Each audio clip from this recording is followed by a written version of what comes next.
বর্ণনা করেছেন।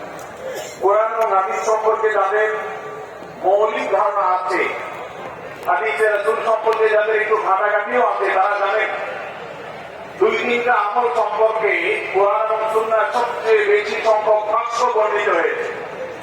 সবচেয়ে বেশি সংখ্যক, এত ফজিলতে, এত তাৎপর্যে, এত মর্যাদা হাদিস আর কোন আমল সম্পর্কে সাধারণত দেখা যায় না।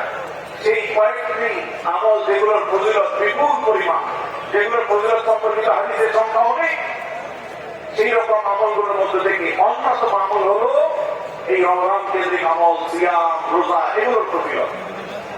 তো আমাদের রমজান কেন্দ্রিক প্রস্তুতি হিসাবে দ্বিতীয়ত যে কাজটি আমরা করতে পারি সেটি হলো এখন থেকেই রমজান মাসের কি কি ফজিলত আছে, সিয়াম সাধনার কি কি ফজিলত আছে, রমজানের কি কি আমল আছে, বিশেষ করে ফজিলত এবং মর্যাদার কথাগুলো আলোচনা শুরু করা এখন থেকে।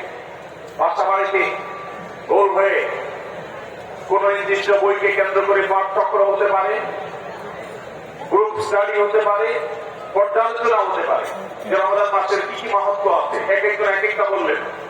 এই আলোচনা পর্যালোচনার মধ্য দিয়ে মনোজগতে রমজানের জন্য এক ধরনের প্রস্তুতি, এক ধরনের আবহ তৈরি হবে ইনশাআল্লাহ।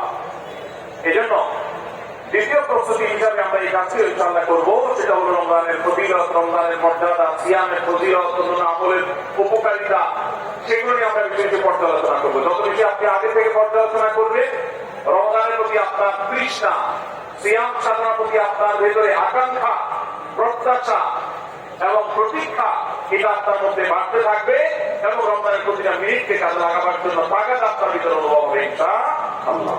নাম্বার 3, তৃতীয় প্রস্তুতি হলো আমাদেরকে প্রতিজ্ঞা করতে হবে